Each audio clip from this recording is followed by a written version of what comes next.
Today we are discussing some mathematical economics used in economic theory.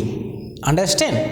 आज अर्थशास्त्र का theory में मैथमेटिकल पोर्शन को जोड़ के कीमत का निर्धारण कितना होगा मैंने थ्योरी बताया था। और आज कीमत 5 ही रुपया ही क्यों और कितना मात्रा कंपनी बाज़ार में कीमत को सेल करने के लिए स्टॉक से निकालेगा, इसका आज मैथमेटिकल यूज को बता रहा हूँ। मैथमेटिकल इकोनॉमिक्स इसको है ना। तो आज का टॉपिक एकदम इम्पोर्टेंट है और मैथ आपको इकोनॉमिक्स को समझने के लिए मैथ को समझना आपको एकदम इम्पोर्टेंट है। अगर आप मैथमेटिकल इकोनॉमिक्स को समझ जाते हो, समझो कि आपका आधा ज्ञान फ्री में आपको आ जाएगा, मुफ्त में। इसीलिए आपको मैथ जानना ही पड़ेगा और मैथ को जानने के लिए एकदम इजीली है, एकदम इजी है मैथ को। जिस मैथ को समझ में नहीं आ रहा है कम से कम उसको 10 बार लिखो कॉपी में। 10 बार लिखने के बाद आपको 11वां बार में आपको ऑटोमेटिकली आपका दिमाग के अंदर छपा जाएगा। अगर आपके भेजा के अंदर कूड़ा करकट गोबर भरल रहेगा ना, फिर भी समझ में आएगा, है ना। इसीलिए समझो मैथ को। मैथ सबसे दुनिया का सबसे आसान सब्जेक्ट हम मानते हैं इसको, मैथ को, है ना। ठीक है, तो आज देखिए किसी बाजार में दिए गए निम्न मांग एवं पूर्ति फलनों से, डिमांड फंक्शन से उसको बोलते हैं, संतुलन मूल्य और मात्रा ज्ञात करें। यानी मूल्य यानी P एंड Q क्वांटिटी, मात्रा क्वांटिटी, इसको कहते हैं मात्रा।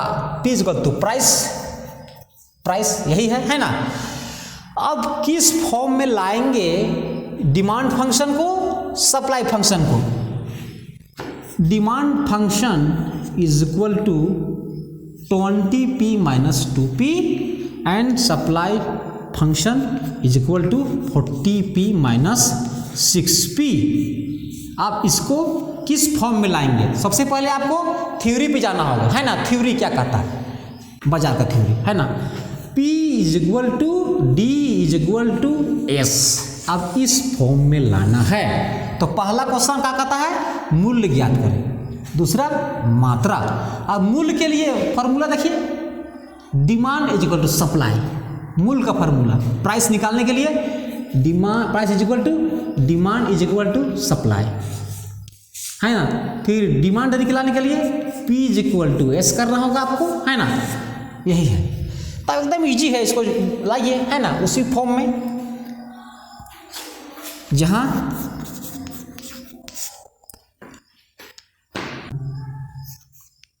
Twenty P minus 2p 40p minus 6p। अब इसको इस तरह से लाना है, demand is equal to supply, demand is equal to supply. अब इसको लाइए, ये हुआ आपका डिमांड फंक्शन, ये हुआ आपका सप्लाई फंक्शन। इसको दोनों को लाइए इस फॉर्म में, इस तरह से आएगा तो आपका आ जाएगा 20 minus 2p is equal to, इस फॉर्म में ला रहे हैं, D is equal to S, है ना। तो देखिए आप 40 माइनस 6p। अब इसको हल कीजिए ताकि इसको सॉल्यूशन में आइए, एकदम इजी आ जाएगा सॉल्यूशन। मैथ को जानना ही पड़ेगा, ऐसे समझ में नहीं आता है। अब इसको लाइए, माइनस 2p हल कीजिए, इधर से बराबर की इधर आने पे प्लस आ जाएगा 6p इज इक्वल टू क्या होगा, 40 ऑलरेडी रहेगा इधर, फिर आपका आ जाएगा 20, इधर आ जाएगा बराबर तो माइनस आ जाएगा माइनस 20। अब देखिए minus plus minus plus minus minus 6 में घटाइएगा आपका 2 तो आ जाएगा 4p, 4 बचेगा, है ना। और 40 में 20 घटाने से आपको 20 आ जाएगा, ठीक है। अब देखिए या में करते जाइए, इसको एकदम इजी है, समझने के लिए एकदम आसान है। आपको दिल और दिमाग को लगाना पड़ेगा पढ़ाई में, तब समझ में आएगा। P इज इक्वल टू 20/4 तो आप आ जाएगा कट के 5 रुपये, 5 रुपये, यानी वस्तु का मूल्य 5 रुपये है। अब देखिए आप, ये आपका P निकल गया 20 और मात्रा निकालना पड़ेगा। अब मात्रा के लिए अलग सा फॉर्म है, कोई एक फंक्शन में लगा दीजिए डिमांड, यानी कि demand is equal to 20 minus 2P, इसका वैल्यू को पुट कर दीजिए, ठीक है। 20 माइनस 2 इंटू P का वैल्यू कितना आया, वैल्यू 5 आ गया, है ना। समझ में आ रहा कि नहीं जी छोटू? यस या नो बोलो, कम से कम समझ में आता, फिर भी यस या नो बोलो, यस या नो बोलो, यस कहो या नहीं, आ रहा है ना? क्या समझ में आ रहा है?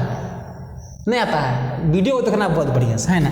आप देखो 20 में माइनस करोगे 5 दूना 10, तो आपका आ जाएगा 10। देखिए 10 आ गया बराबर 10। यही क्वेश्चन कह रहा था आपका, निम्न मांग एवं पूर्ति फलनों से मूल्य और मात्रा ज्ञात करें। और इसी को तो मैं निकाला हूँ बोर्ड में। 5 रुपये आपका P इज इक्वल टू, और आपका क्वांटिटी Q, क्वांटिटी आपका 10 कुंटल। सपोज दैट 5 रुपये कीमत रहेगा, तो बाज़ार में 10 कुंटल आपका गेहूं का प्रोडक्ट आएगा बिकने के लिए, है ना। तो क्वेश्चन उसको लिख दीजिए, है ना। P इज इक्वल टू आपका 5 रुपये है, and P is equal to 5 रुपये and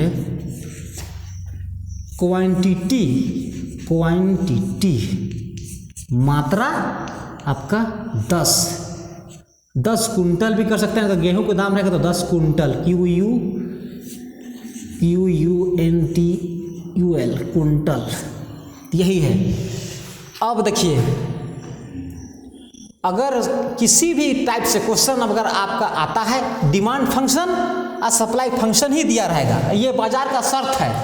P is equal to D is equal to S, इसी फॉर्म में आपको लाइएगा तो एकदम आराम से बनेगा, क्योंकि डिमांड फंक्शन और सप्लाई फंक्शन आपको दिया हुआ रहता है। बगैर डिमांड फंक्शन और सप्लाई फंक्शन के मैथमेटिकल इकोनॉमिक्स बन ही नहीं सकता है, इसी चलते, है ना। तो ठीक है, वीडियो को यहीं तक, और कम से कम कमेंट करो, शेयर करो। Thank you.